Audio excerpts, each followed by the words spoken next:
Next aspect की हम लोग बात करते हैं सोशल स्ट्रक्चर और ऑर्गेनाइजेशन।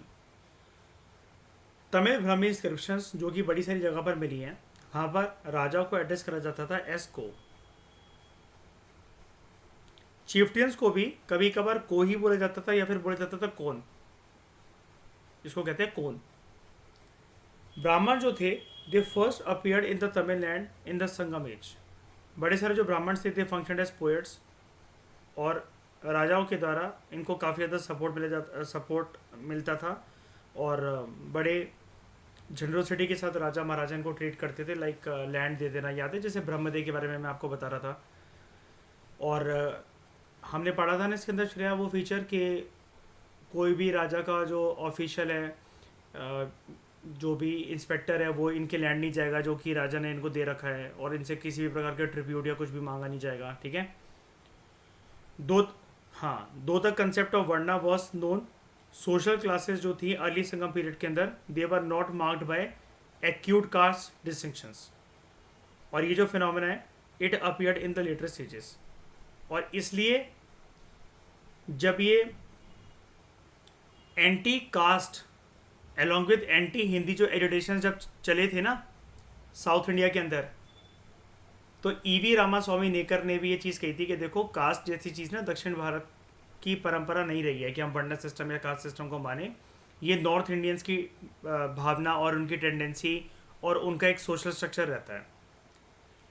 उस मुहिम के बाद अगर आप कभी ऑब्जर्व करो या कभी आप जानते हो, दक्षिण भारत के जो लोग होते हैं ना, बहुत से लोग जो कि ईवी रामास्वामी नेकर या पेरियार की इस एंटी कास्ट एजुटेशन से प्रभावित थे, वो अपना सरनेम यूज़ नहीं करते हैं। पता है, सिंपल रॉ नाम रखते हैं अपना। जैसे अगर आपसे पूछा जाए आपका नाम क्या है, तो आप बोल रहे हो जैसे बिस्मे, श्रेया, शाइनी, पूरा नाम क्या है? पूरा नाम कुछ नहीं, यही नाम है हमारा। सरनेम नहीं बताओगे तो कास्ट डिस्टिंक्शन भी नहीं होगी इस वजह से। फॉर इंस्टेंस ब्राह्मण्स पर, मतलब ये चीज़ देखो शुरू से ही यहाँ पर प्रश्न लेते हैं। ऐसा नहीं था कि ईवी रामास्वामी नेकर या फिर जो जिनको पेरियर बोला जाता था तो वो कुछ नया कंसेप्ट लेकर आ रहे हैं। वही कहते थे कि जो कास्ट डिस्टिंक्शन है या जो वर्णा सिस्टम है वो दक्षिण भारत की पहचान नहीं है, तो हमें इन सब चीज़ों में मानना भी नहीं चाहिए। इससे जो होता है समाज का बंटवारा होता है और इंसान प्रोडक्टिव नहीं रह पाता फिर। और यही रीज़न है कि इसको ना मानते हुए दक्षिण भारत का माहौल, उनकी इकॉनमी, उनकी प्रॉस्पेरिटी आज भी बहुत अच्छी रहती है। आप केरला को देख लो, in terms of literacy rate, in terms of life expectancy, हर चीज़ में। For instance Brahmans were present in the society and they perform Vedic ceremonies and sacrifices, and they also acted as advisors to the chief. But कोई ये privilege enjoy नहीं करते थे, and they also took to meat and wine. अब बताओ, उत्तर भारत में ये nature था ब्राह्मणों का? ऐसा कर सकते थे वो? सुना है आपने कभी वैदिक एज, लेटर वैदिक एज में, या जितना भी आपने पढ़ा है? नहीं ना। क्षत्रियस और जो वैश्यास थे दे अपियर एज रेगुलर वर्ण इन the Sangam text, and the most relevant basis of stratification was kuti, clan based descent groups। यानी कि जो एक ही खानदान या फिर मान लो कि एक ही घर परिवार या रिलेटिव्स की जो जड़ है जो वहाँ से निकले हैं, उसको बोला जाता था कुटी। जैसे कुटी का जो वर्ड है नॉर्थ इंडिया में जो यूज होता था वो होता था कुल। ठीक है। Where there was no real restriction on interdining and social interaction among the कोटी ग्रुप्स, जबकि उत्तर भारत में आपने देखा था लेटर वैदिक ग्रुप्स में, सॉरी लेटर वैदिक एज में जो सोशल ग्रुप्स थे उनके अंदर ये भावना नहीं थी कि interdining and social interaction. Ruling class को बोला जाता था Arasar, and its members had marriage relation with the Vellalas rich peasants which form the fourth caste of peasants. जो विलाल थे या विलालास जो थे, they had the bulk of land and they employed Kadaisiyan agriculture labours, ताकि वो मैनुअल फार्म वर्क कर सकें इनकी ज़मीन पर। कुछ जो एग्रीकल्चर लेबर्स जो थे जिनको बोला जाता था Paraiyar, they also worked in animal skins and use them as mats, खाल उतारना, जानवरों की चमड़ी उतारना। People were known on the base of their occupation they followed. यानी कि यहाँ पर देख रहे हो कैसा चल रहा है कास्ट सिस्टम वर्ना सिस्टम? ज़्यादातर किसका बोलबाला है, बर्थ का या फिर ऑक्यूपेशन का? ऑक्यूपेशन का, such as artisans, salt merchants, textile merchants etcetera. There were sharp social inequalities to in the age of Sangam age के टाइम पर. The rich lived in the well decorated brick houses and they wore costly clothes, whereas the poor lived in the mud huts and they had scanty clothes to wear. बहुत कम थे. Class of warriors, जैसा कि north India में हम लोग जिनको जानते थे वर्ना सिस्टम के अंदर, जैसे लाइक क्षत्रिय, तो class of warriors was another important element in polity in society. जो कमांडर्स थे आर्मी के, they were credited with the title of Enadi at formal ceremony. जो स्टेट थी चोला चेरा पांड्या की, मतलब जो भी कैपिटल टेरिटरीज थी या जहाँ पर भी इनका रूल जो फैला हुआ था, ये एक प्रॉपर आर्मी मेंटेन करके रखते थे, जिसमें रथ होते थे, बैल बंधे हुए उन रथ से, इसके अलावा हाथी, cavalry, foot soldiers and horse soldiers, infantry. Elephant जो है ये एक इंपॉर्टेंट रोल प्ले करते थे वॉर में, और ये कोई नई बात नहीं है. तो मैंने आपको जनपद महाजनपद के टाइम से दिखाया था कि एलिफेंट्स को जो जब जंगल कटना शुरू हुए आयरन मिलने के बाद, तो एलिफेंट्स को तो ट्रेन करके रखा जाने लगा.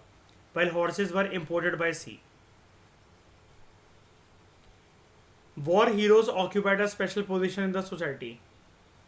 याद है मैं आपको हीरो स्टोन्स के बारे में बता भी रहा था मेगालिथिक वीडियोस के कंटेक्स्ट में, है ना.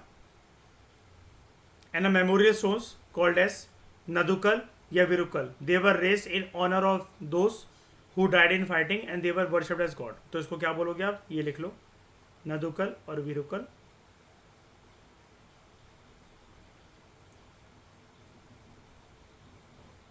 हीरो स्टोन्स आप क्या कह रहे हो, मार्टियर स्टोन्स, हाँ जो शहीद हुए युद्ध में, हाँ ठीक है कह सकते हो, लेकिन इनको हीरो स्टोन्स बोला जाता था वैसे, जो हमारी बुक में लिखा रहता है. ठीक है, नदुक्कल और विरुक्कल, मतलब वीरता का काम कर रहे हैं उन्होंने. ठीक है, धर्म की अगर हम लोग बात करें, अच्छा इनको भी ना गॉड की तरह पूजा जाता था. गांव वाले ये पत्थर लगवाते थे, मैंने आपको बताया भी था. धर्म की बात करें तो Sangam period witnessed a close and peaceful interaction between north Indian and south Indian traditions. ये तो चीज़ आपने देखी रही थी कि संगम लिटरेचर के टाइम पे जब मैं आपको दिखा रहा था 3rd century BC to 3rd century CE, Aryans of the north जो थे, जिनको बोला जा रहा था, लिखा जा रहा था हमारी बुक में कि आर्यन कल्चर के साथ इनका इंटरेक्शन था, और उससे भी बड़ी सारी चीज़ें इन्होंने अपनाई, और व्यापार वहाँ तक भी होता था, बिल्कुल होता था. तो Brahmans who perform religious ceremonies, they popularize the worship of Indra, Vishnu and Shiva and southern India. अब समझ गए यहाँ पर वैष्णविज्म और शैविज्म कैसे आया. ठीक है, संगम पोएम्स जो हैं, they reflect the emergence of new basis of royal prestige and legitimacy by performing brahmanical sacrifices. तो देख रहे हो उत्तर भारत की कुछ कुछ परंपरा और कुछ कुछ धर्म के मामले में जिस प्रकार से जो भी चीज़ें चलती थी, अब वो अपना असर, अपनी परछाई दक्षिण भारत में भी दिखा रही है. ठीक है, कि अगर आप कुछ कुछ सेक्रीफाइसेस परफॉर्म करते हो, रिचुअल्स में पार्टिसिपेट करते हो, तो आपकी उससे प्रेस्टीज बढ़ेगी और जनता की नज़रों में आपका रूल लेजिटिमेट माना जाएगा. For instance, a Pandya ruler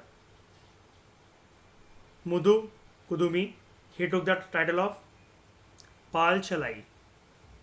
इसका मतलब क्या होता है, one who has many sacrificial halls. And there are also references to the presence of Buddhists and Jainas in Tamil region. जो local लोग थे, particularly those of the hills, they worship a deity called as Murugan. आज भी भगवान प्रतिष्ठित होते हैं दक्षिण भारत में, अगर आप जानते हो, लॉर्ड मुरुगन. क्यों? He was identified with Kartikeya. Kartikeya कौन होते हैं? कार्तिकेय कौन है? विष्णु जी के बेटे, गणेश जी के बड़े भाई. आपको पता है जब भी देवी देवताओं का युद्ध होता है ना, ये युद्ध में सेनापति होते हैं.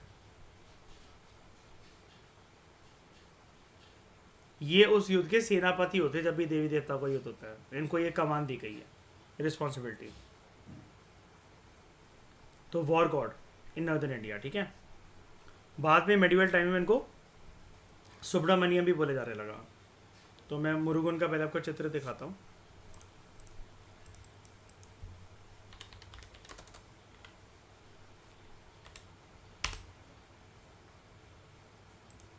ये मैंने आपको इसके बारे में डिस्कशन भी मैंने आपसे करवाई थी और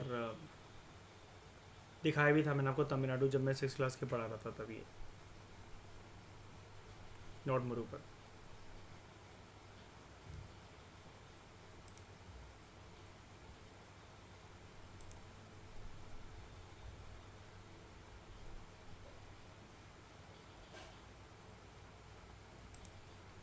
सवारी आप जानते ही हो, मोर है ना। जैसे गणेश जी की सवारी किसको माना जाता है, चूहे को, है ना।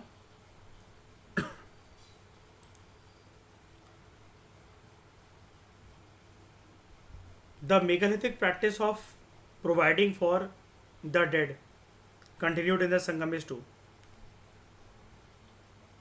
यहाँ पर लोग डेड बॉडीज के बगल में मटके और घड़े रखकर चावल रख देते थे उनमें, ताकि वो, ऐसा माना जाता था कि वो खाते हैं और खाने आते हैं। मैंने आपको एक बात भी बताई थी ना, मेगालिथिक ब्यूरियल्स में वो गड्ढे में एक छेद बना देना कि आत्मा यहाँ से निकल निकल कर ऊपर रिलैक्स करने आ सकती हैं, जगह बना देना, है ना। उसी के चलते जब अगर इतना करा जा रहा है तो खाना पीना भी ऑफर करा जाता था। Cremation was also introduced. Sangam text also reflect a belief in the sacred और मैजिकल फोर्सेस कॉल्ड एज अनंकु। और शायद से यही वजह रही होगी, शायद से यही वजह रही होगी, सेक्रेड और मैजिकल फोर्सेस या फिर आत्मा होती हैं, आत्मा ऐसे आती हैं, जैसे हम लोग बातें नहीं करते हैं कि भूत प्रेत आ गए, मरने के बाद आत्मा घूम रही है, मंडरा रही है। याद है जब मैंने मेगालिथिक वीडियोज़ को पढ़ाना शुरू करवाया था, उसमें शुरू में इंट्रोडक्शन में कि लाइन दे रहा था मैं कि जो मेन सेटलमेंट्स हैं उनसे बगल में, उनके बगल में नहीं, मतलब काफ़ी दूर जाकर सीमेंट्री और ये क्रिमेशन ग्राउंड्स बिल्ड करवाए जाते थे। मेगालिथिक वीडियोज़ के कंटेंट में पढ़ाया था ना मैंने आपको, जब मैं श्रेया वाली बात भी कर रहा था कि श्रेया ने अभी देखो डेड बॉडीज़ के बारे में एक पॉइंट दिया था कि ये शुरू से ही दफनाया क्यों जाता था और बाद में जलाने की प्रक्रिया क्यों स्टार्ट हुई। मैं कल ही बता रहा था आपको। इसका ये रीज़न था, ये रीज़न हो सकता है, मतलब ऑब्वियसली बात है, हिस्ट्री में हम लोग कोई भी इंटरप्रिटेशन करते हैं वो प्रोबेबिलिटी के बेसिस पे करते हैं। ये चीज़ हो सकती है कि लोग अगर सेक्रेड या फिर मैजिकल फोर्सेस में मान रहे हैं तो ऑब्वियसली बात है वो नहीं चाहते कि आत्मा वगैरह को कष्ट हो या फिर इनको कष्ट हो आत्मा वगैरह की वजह से। That were suppose to inhabit different objects. The job of carrying out rites and rituals to correct the ananku, it was interested to the lower caste of Parians, Panan, and Velan, who were generally associated with ritualistic dancing, singing, with lighting the cremation fire, and worshipping Natukal memorial stones. देख रहे हो, इसके लिए special लोग रखे जा रहे हैं, स्पेशल लोग रखे जा रहे हैं इन रिचुअल्स को या फिर डेड बॉडीज के क्रिमेशन सेरेमनीज को कैरी आउट करने के लिए। क्यों? Because of a belief in secret या फिर मैजिकल फोर्सेस। जैसे आजकल की बात बताओ, आप अगर बहुत अच्छे किसी काम से निकल रहे हो, मान लो नहा धोकर आप घर से बाहर निकले, जो भी है, अब चाहे वो जानवर की हो, एक पशु पक्षी की हो, या किसी इंसान की हो, आप ऐसे ही डेड बॉडीज को टच कर लेते हो? डेड बॉडीज को ऐसे ही टच करा जाता है क्या? May not God do so. किसी की डेड बॉडी जा रही है मान लो,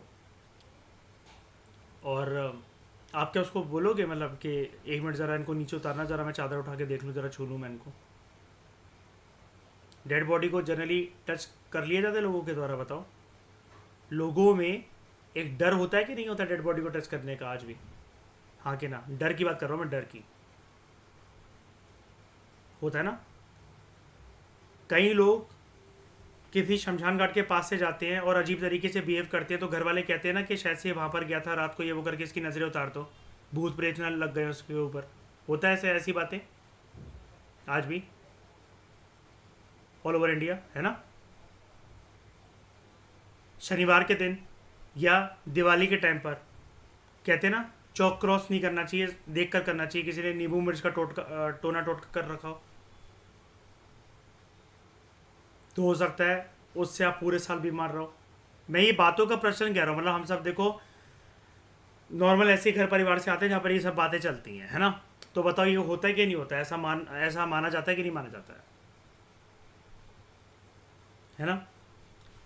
यही चीज़ के बारे में बात हो रही है यहाँ पर। तो इसलिए स्पेशल लोग रखे जाते थे जो कि इन सब चीज़ों को परफॉर्म करेंगे। तो अनंकु वॉज ऑल्सो बिलीव टू, हाँ, Ananku was also believed to cling to women, and it was generally believed that if a woman was chaste, her Ananku would be under control and had auspicious potential. उसकी magical forces या जो secret forces हैं वो फिर control में रहेगी।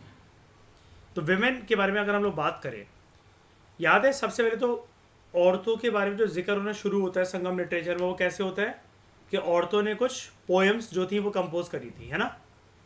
करी थी कि नहीं करी थी? बिल्कुल करी थी। कितनी विमेन पोएटिस मिलती हैं हमें इस ज़माने में? 40। भूल गए, 30 सॉरी। और टोटल कितने? 473 पोएट्स। और पोएम्स के बारे में देखना ज़रा, इट्टू टोकई, हाँ इट्टू टोकई, कितने? 6 आउट ऑफ 8। उनमें से कॉन्ट्रीब्यूशन यानी कि रहा है औरतों का अच्छा खासा 30 कवित्री का। तो विमेन जो थी संगम पीरियड के अंदर, they appear to have been educated, पढ़ी लिखी थी। अच्छा मैं एक बात बता देता हूँ, इसमें कन्फ्यूज मत होना। जो भी कुछ ऐसे एस्पेक्ट होते हैं ना जिनको मैं लाइटली बोलकर ज़्यादा एक्सप्लेनेशन ना देकर मैं ख़त्म कर देता हूँ, जैसे अनक्कू के बारे में मैंने बताया, और ये जो जनरली विमेन के बारे में इसने बोला कि इनके ऊपर भी मतलब एक तरीके से जो सेक्रेट या फिर मैजिकल फोर्सेस का जो साया है, जो ये बिलीव करा जाता है, तो वो उसके कंट्रोल में रहेंगी या जो भी बात है, इसको मैं डिटेल में आपको किसी और पर्सपेक्टिव से पढ़ाऊँगा। इसलिए मैं अभी यहाँ पर ये छोड़ रहा हूँ ये, क्योंकि यहाँ पर पॉइंट अच्छा नहीं दे रखा है। यहाँ पर ना एक परंपरा और चल पड़ी थी, जैसे याद है हड़प्पा के टाइम से ही एम्यूलेट्स यूज़ करे जाते थे, ताबीज़। तो यहाँ पर परंपरा चल पड़ी। आप वो जानते हो राख जो लगाई जाती विभूति, है ना, वो भी टोना टोटका के कंटेक्स्ट में उन भूत प्रेतों को दूर करने के लिए लगाई जाती है। जैसे हम लोग नॉर्थ इंडियंस क्या करते हैं, हम लोग देखो विभूति तो नहीं लगाते हैं, नज़र ना लगे तो क्या करते हैं, सिर्फ काला टीका लगा दो, है ना। अब जिनको बहुत ज़्यादा नज़रें लगती हैं, अब वो काला टीका नहीं लगा सकते जैसे प्रोफेशन की वजह से कुछ भी करके, तो मम्मियाँ क्या करती हैं जैसे बहुत सारी लड़कियों के साथ कि काला धागा बांधते हैं। अब वो एक पैर में बांध लो, चाहे तुम कमर में बांध लो, चाहे तुम हाथ में बांध लो, गर्दन में कुछ लटका लो उसके लिए, तो ये सब चीज़ें होती हैं, है ना। ये सब चीज़ें भी यहाँ पर चली थी, तो वो मैं आपको कृष्णा रेड्डी और जब मैं उपेंद्र सिंह के साथ जोड़कर पढ़ाऊँगा तब और पढ़ाऊँगा, ठीक है। मतलब ये इन्फॉर्मेशन ठीक है, अच्छी है, ना कोई हमसे पूछ रहा है एग्ज़ाम में ना कुछ है, फिर भी हम और पढ़ेंगे उसको क्योंकि अधूरी इन्फॉर्मेशन है ये, ठीक है। आप सेकंड पैराग्राफ की तरफ आ जाओ। Women in the Sangam period they appear to have been educated. और ये चीज़ प्रूव कैसे करी जा सकती है? बड़ी सारी पोएम्स, हाँ संगम लिटरेचर से बड़ी सारी जो पोएम्स हैं जो कि वेमेन ने कंपोज करी संगम लिटरेचर में, इनका भी वैल्यू एडिशन हमें देखने को मिलता है। Women are also described as engaged in various economic activities such as paddy plantation, cattle rearing, basket making, spinning, etc. However, the cruel practice of sati was also prevalent in Tamil society. और ये पता है कैसे आई? Through interaction with North Indian society. And it was known as तिप्पायादल। ये term याद रखना। लेकिन यहां पर एक अच्छी बात थी, it was not obligatory as there are references to widows present in the society. कोई ज़बरदस्ती वाली बात नहीं है। नॉर्थ इंडिया के अंदर आज जैसे आपने देखा था, एक औरत की ज़िंदगी बद से बदतर हो जाती थी अगर वो इस प्रैक्टिस में शामिल ना हो। यहाँ पर ऐसा नहीं था लेकिन। However, the position of the widows was miserable as they were prohibited to decorate themselves or participate in any form of amusement. कोई entertainment, नाच गाना, अच्छी शो वोकेशंस के अंदर जाना, ऐसा अलाउ नहीं था उनको। तो Sangam poems also mention of, ये टर्म देखो, एक सेकंड रुकना, Cevilittai, Shevilittai, who were like foster mothers. Foster mothers कौन होती हैं?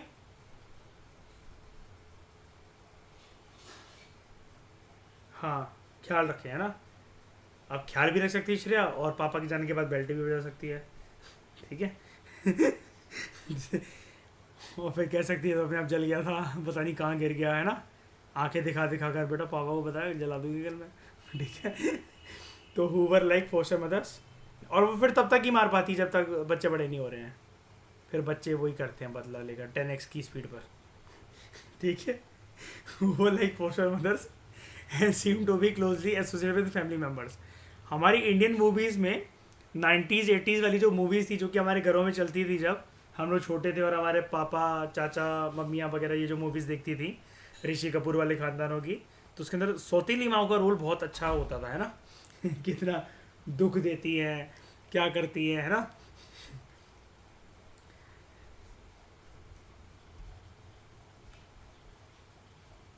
तो कुछ की टर्म्स हैं, याद है ये की टर्म्स का सिलसिला लगातार आपके सामने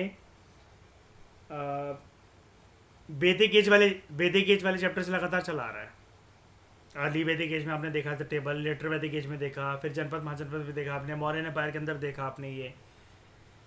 तो ये इंपॉर्टेंट है सारी की सारी चीज़ें, इसके लिए आपको मेहनत, देखो मैं ये नहीं कहता ये जो टेबल्स हैं ये आपका काम 90% आसान कर देती हैं, लेकिन अगर आप ध्यान से पढ़ोगे ना पुनर्जाल थ्री, अगर आप वीकेंड पे बैठ के रिवाइज करते हो, अंदर की जो टर्म्स हैं उनको थोड़ी ना भूल जाना है। ये सब कुछ ये कौन याद रखेगा, ये सारी नहीं दे रखी होती टेबल्स के अंदर, ठीक है।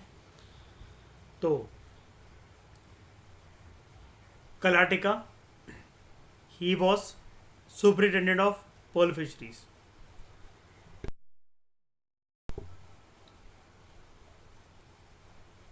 कर्नाटकन, चीफ ऑफ स्क्राइब्स। स्क्राइब कौन होते हैं? जो कि किसी भी प्रकार की क्या करते हैं,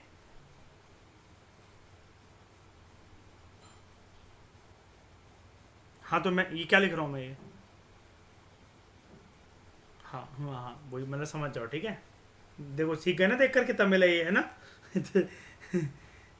ये हाँ, मैं तो वो उधर हूँ ना, मैं तमिलनाडु में ही तो बैठ रहता हूँ मैं। हाँ देख लो, कोई बात नहीं, तमिलनाडु वाले मेरे लेक्चर देख रहे हैं, कोई टेंशन नहीं है, बस फाउंडेशन कोर्स ज्वाइन करना ना भूलें। नालाकार्स, रीड वर्कर्स। रीड क्या होता है, याद है? रस्सा।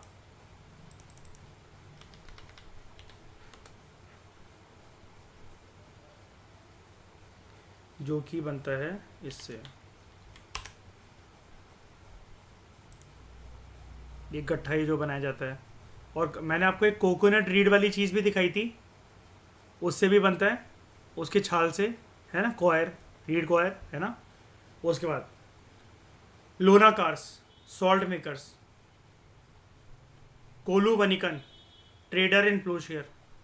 ये टर्म लाइट नहीं है, मतलब आते हैं क्वेश्चन इनके ऊपर, ठीक है, मैच द फॉलोइंग में यूपीएससी के प्रीलिम्स में। उसके बाद हाँ यार करना तो पड़ेगा, लेकिन देखो जब भी किसी चीज़ में कंफ्यूज हो जाओ ना, अपने आप से बोला करो बस इडली सांभर डोसा बड़ा, दैट टू टॉपिक, ठीक है। Kolu, hard iron tip fix to a wooden ploughshare. और असेंबली ऑफ विलेज एल्डर्स, ये वाली टर्म हमने याद होगा आपको, वैदिक एज में, लेटर वैदिक एज में भी देखी थी, है ना। उसके बाद ये जो है ना,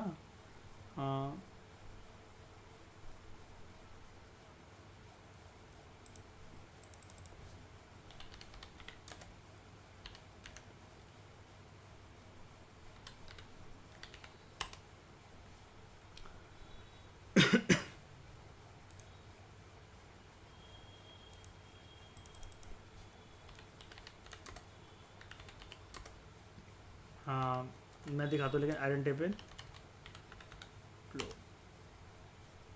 ये होता है। हाँ हाँ, ये होता है कोलू। ये ठीक है, ये चीज़ अगर इसके अंदर आयरन टिप है। अब इसको अगर मैं दिखाऊं, कोलू काइंड ऑफ आप ऐसा फ्लो समझ सकते हो, जो आयरन टिप की जो आगे की जो बात हो रही है,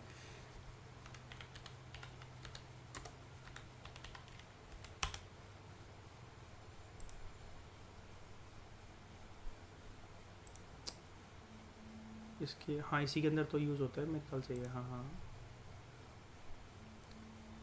मुझे लगा वो दूसरा गाना है। इसका शुरू का ही सीन होता है, मतलब इसके आयरन टिप देखनी पड़ेगी भाई, आयरन टिप है इसके अंदर कि नहीं, जो सलमान खान यूज़ करता है कंधे पे।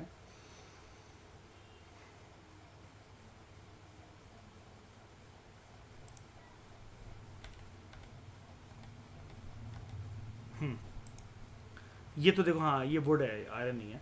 लेकिन अगर ये हाँ,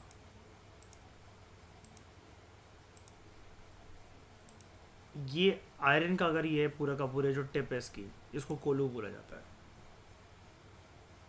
it is use with wooden plough, जैसे वुड प्लो है, ठीक है। तो ये बैलो वाला काम खुद कर रहा है। इसमें मेहनत एक्चुअली बहुत लगती है, और कई सारे जो देसी पहलवान अखाड़े के होते हैं उसको इसको बॉडी बनाने के पर्सपेक्टिव से भी यूज़ करते हैं। इससे क्या होता है, उनके जो खुद के खेत होते हैं उसकी जुताई हो जाती है, और सॉइल की टेलिंग हो जाती है, मतलब काइंड ऑफ अपटर्न हो जाती है सॉइल, और उनकी बॉडी बन जाती है। ठीक है, ये तो ये जो नीचे बेस है, this base it is kolu. Okay, ये रहा, अगर आयरन का है तो। फिर emporium, a Greco Roman term, coastal town associated with foreign trade. Patinam port. सात वाहकुला, फैमिली ऑफ कैरावान ट्रेडर्स। ये कैरावान वाला धंधा याद है, मैं मेडिवल इंडिया के अंदर भी आपको कराता हूँ। ये जो पालकी टाइप होती है, कैरावान ट्रेडर्स, ये जो अपने पूरे झुंड लेकर चलते हैं, और ये पालकियाँ भी लेकर चलते हैं बहुत बार, काइंड ऑफ। कहाँ दिखाऊँ मैं आपको, ऐसा कुछ ही होता है। ये तो गई बड़े वाले, इसके अलावा प्रॉपर तरीके से जो कैरावान जो होता है,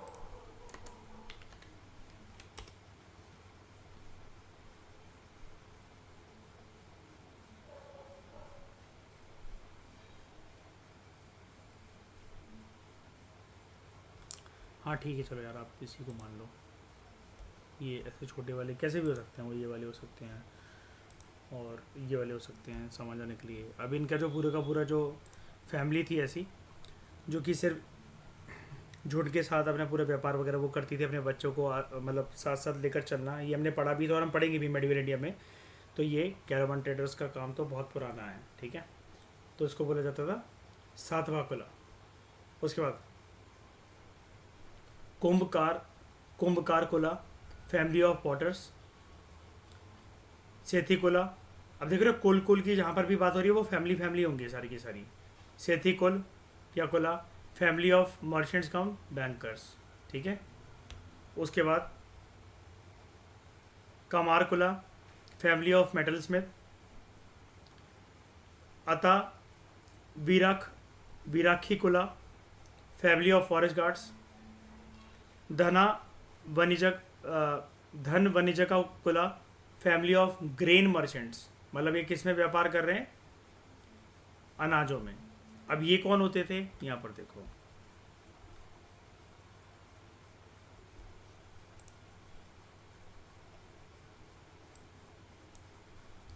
ये याद है अभी मैंने आपको बताया, rice was an important crop, it also served as a medium of barter exchange. तो ये अगर ये बार्टर एक्सचेंज की तरह यूज़ हो रहा है तो व्यापार तो हो ही रहा है ना इसमें, अनाज में, ये भी एक अनाज है, ठीक है। तो ये कौन करेगा, धना वंजिकुला। उसके बाद पनिकुला, family of green grocers. Green grocers का मतलब क्या हुआ, हरी सब्जियां बेचने वाले, ठीक है, वेजिटेबल जो ट्रेडर्स होते हैं। मैं ये भी मतलब जाते तो ऐसे ही थे सामान लेकर अपना कैरावंस वगैरह में, ठीक है। उसके बाद पसन कोटाकुला, फैमिली ऑफ स्टोन ग्राइंडर्स। फिर सातवाहपुत्र, अभी इसमें कंफ्यूज मत होना, ये देखो ये सातवाहकुला है और ये है सातवाहपुत्र, सन ऑफ कैरावान ट्रेडर, ये इसका बेटा, ठीक है, फैमिली ऑफ कैरावान ट्रेडर्स, और ये सातवाहपुत्र। फिर है निषादपुत्र, सन ऑफ हंटर, वधिकापुत्र, सन ऑफ कारपेंटर। अब देखो इससे कंफ्यूज नहीं होना है, अभी ऐसे ये वधिकापुत्र है, अब आप पढ़ के जाओ श्रेया और दिमाग में अंदर आ रहा है कि ये वध की बात हो रही है, तो वध तो पक्का ये हंटर का बेटा होगा ये, ठीक है। ऐसे लॉजिक अपने आप नहीं बनाने हैं। उसके बाद शैलाक्स, या फिर, और इन्हीं चीज़ों को पता है यूपीएससी बहुत खेलता है। जैसे वो ज़माना चला गया जब श्रेय वाली लोग ट्रिक खेलते थे ना कि लव स्टोरी बताओ और क्या कहते हैं बाइफरकेट कर रहे हैं, अच्छा मालविका अग्निमित्रम, अच्छा ये देखो बंदा बंदी है, इनकी एक लव स्टोरी है, ठीक है। एम स्ट्राइप्स के बारे में क्वेश्चन पूछा, अच्छा स्ट्राइप्स तो टाइगर की होती हैं, tiger is the right option. अब करके दिखा दो पेपर। जब वो बोल रहा है कि बताओ एक ही सही है, दो सही है, तीन सही है, सारी सही है, एक भी सही नहीं है ठीक है। सोच रहे मतलब यूपीएससी वो ऐसा खेल खेल रहे थे, लिमिटेड सिलेबस हो, 5 किताबें दे रखी हुई उसमें पढ़ने को हमें, और हम जानते ही हो कि हाँ यहीं से पेपर बनेगा और उसमें पूछ रहा है इस बार। हाँ भी हाँ हमारे बच्चों के टाइम में फिल इन द ब्लैंक्स देने लगेंगे, देखना, ठीक है नो ऑप्शन एक पेपर आया करेगा 100, उसके अंदर वो होंगे, एक एक सेंटेंसेस की जगह होगी और बस फिल इन द ब्लैंक्स। तो शेला लखास और सेला वधाकी, स्टोन मेसन्स, पत्थरों का जो काम करते हैं। उसके बाद कमार, ब्लैक स्मिथ, गधिका, परफ्यूम बनाने वाले, कर्षपन, कॉपर कॉइन को बोला जाता था। उसके बाद नियमक जेता, head of the sellers guild, जो समुद्री व्यापारी का जो मतलब पूरा का पूरा जो व्यापार होने के लिए या फिर शिप जाने के लिए जो एक समूह निकलेगा उसका जो हेड होगा सेलर्स का, उसको बोला जाएगा नियमक चिता। और फिर कटिकई, असेंबली ऑफ लर्नेड पर्सन्स। ये टर्म्स इंपॉर्टेंट हैं, ठीक है, जितनी भी हैं सारी की सारी इंपॉर्टेंट हैं, हर चैप्टर में इंपॉर्टेंट है। जब भी ऐसे आपको टर्म्स का टेबल मिले पूरा की बुक में, काफ़ी इंपॉर्टेंट है। तो इस डिस्कशन में दोस्तों फिलहाल इतना ही। Thank you very much for discussion.